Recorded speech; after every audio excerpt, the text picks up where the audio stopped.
예, 여러분 반갑습니다. 지식재산 일반. 오늘 이 시간에는 트리즈에 대해서 조금 더 살펴보도록 하겠습니다. 지난 시간에 말씀드렸듯이 우리가 지금 현재 발명 아이디어를 창출하는 예시로서 세 가지를 언급했었습니다. 뭐였죠? 예, 브레인 라이팅이라는 것과 스캠퍼 그리고 트리즈 이 세 가지였는데요. 스캠퍼는 이제 여러분들이 과제도 수행하면서 요 내용들을 학습이 완료되었을 거라고 판단이 됩니다.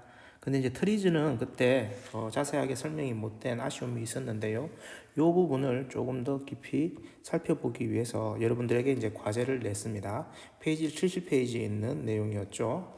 자, 그 문제를 풀기에 앞서 가지고 이제 이 트리즈 창의적인 문제 해결 이론이라는 이 트리즈의 다양한 예시들이 있는데 일반적으로는 약 40가지가 있다라고 얘기를 합니다. 그 40가지의 기법 중에서 이제 교과서에 소개된 것들은 한 8개 정도였는데요. 오늘 이제 저는 한 4가지를 더 여러분들에게 설명해드리고 학습 과제를 풀어보도록 하겠습니다. 자, 추출입니다.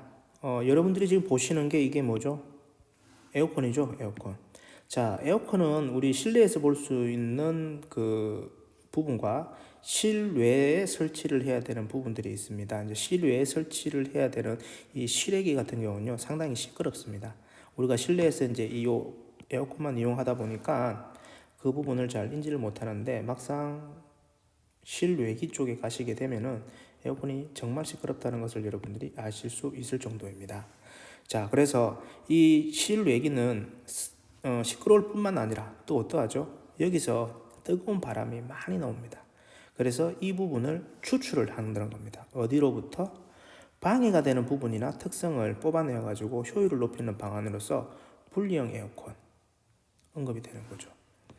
그래서 실외기를 분리하여 밖에 두면은 실내기의 부피를 줄이고 조용한 에어컨이 된다.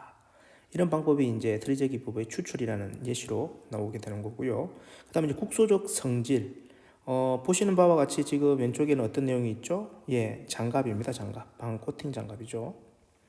자, 손바닥. 우리가 장갑을 끼는 이유는 손을 보호하는 건데, 이 장갑, 작업용 장갑의 경우에는요, 작업을 하기 때문에 면으로 됐을 경우에 손을 보호하는데 어떤 제한성이 있겠죠. 그래서 이런 부분들을 좀 강화하기 위해서 보다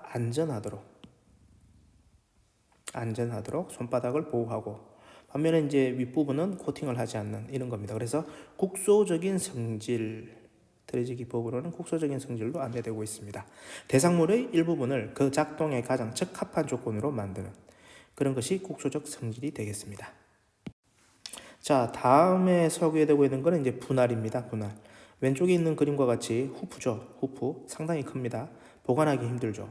이것을 어떻게 한다? 여러 개로 나누면 보관이 쉽다라는 겁니다. 그래서 분할. 대상물을 독립적인 부분으로 나누거나 분해하기 쉽게 만드는 그런 트리즈 기법이라는 겁니다. 자, 그 다음에 이제 비대칭 소개되고 있습니다. 휴지통을 예시를 두고 있는데요. 자, 쓰레기통의 축 부분을 중간에 설치하지 않고 어디에다 설치하죠? 3분의 2 지점에 설치를 합니다. 그래서 비대칭이 되도록 해서 뚜껑 크기의 3분의 2가 쓰레기도 쉽게 버릴 수 있도록 하는 겁니다. 맞죠? 자, 그래서 대상물의 모양을 대칭에서 비대칭으로 바꿈으로써 어떤 용이성을 가하는 것. 이것이 이제 비대칭입니다. 그래서 이제 4가지 우리 살펴봤고요. 이제 본격적으로 들어가서 학습 과제 확인하도록 하겠습니다. 자, 트리즈와 관련된 영상을 오늘 여러분들이 보고 트리즈를 조금 더 이해할 수 있는 시간을 가지기를 바랬고요. 이제 그러한 이해를 바탕으로 해서 우리 70페이지에 있는 바로 적용하기를 여러분 스스로가 풀어볼 수 있도록 안내를 했습니다. 자, 접이식 부채, 구부러진 빨대, 블라인드 이것들은 어떠한 원리를 적용시켰고 트리즈에서 어떠한 원리를 적용시켰고 그 다음에 그 이유는 무엇인지에 대해서 나름대로 한번 적어보라는 거였는데요. 한번 보도록 하겠습니다. 자, 접이식 부채 같은 경우는 이제 포개기라는 겁니다. 포개기. 뭘 하기 위해서? 부피를 축소시키기 위해서 접어서 겹치는 겁니다. 이러한 예로서는 어떤 것이 있죠? 교과서에서 제시되고 있던 쇼핑카트, 마찬가지로 포객입니다. 그 다음에 또 뭐가 있을까요?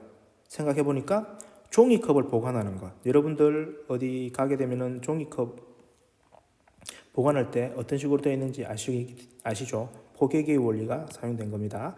그 다음에 이제 등산용 코펠 같은 경우에도 조리기구 한 가장 큰 통에 작은 거를 조금씩 넣는 이런 포개기의 원리를 사용했다.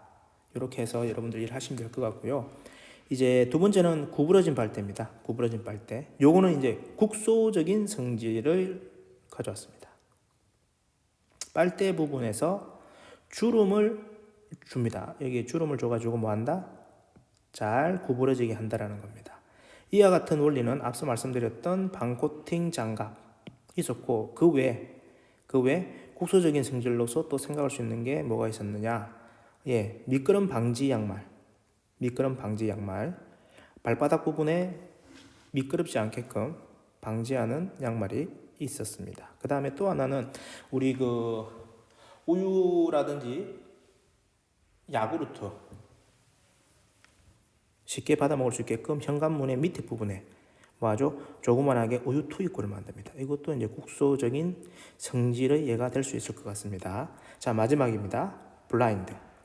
블라인드는 이제 분할의 원리입니다. 분할의 원리고 뭐 하기 위해서 햇살을 조절하기 위해서 커튼을 이렇게 분할을 한다는 겁니다. 이런 분할의 원리는 앞서 말씀드렸던 조립식 후프 말고도 어떤 것들이 있느냐? 고속도로 요금소 생각해 볼 수 있겠죠. 여러분들이 운전을 하지 않기 때문에 고속도로 요금소에 대해서 관심을 안 가졌을 건데요. 고속도로 요금소 보게 되면은 상당히 많습니다. 상당히 많이 이렇게 펼쳐져 있다는 거죠. 왜 그럴까요? 그렇죠? 차량들이 고속도로를 이용했기 때문에 요금을 내는데 그 요금을 내는 곳을 한 곳에다 집중시켜 놓게 된다고 하면은 도로 정체가 발생하겠죠. 이제 그런 부분들 해소하기 위한 방안으로서 고속도로 요금소를 분할한다. 자, 그리고 또 하나는 뭐가 있죠? 예, 조립식 가구 생각해 봤습니다. 뭐 스웨덴입니까? 스웨덴의 어떤 회사도 생각이 나는데요. 이 조립식 가구 이런 것들도 다 분할의 원리를 활용한 겁니다. 자, 그렇게 해서 오늘 트리즈 기법을 여러분들이 조금 더 알 수 있는 시간이 되었으면 합니다.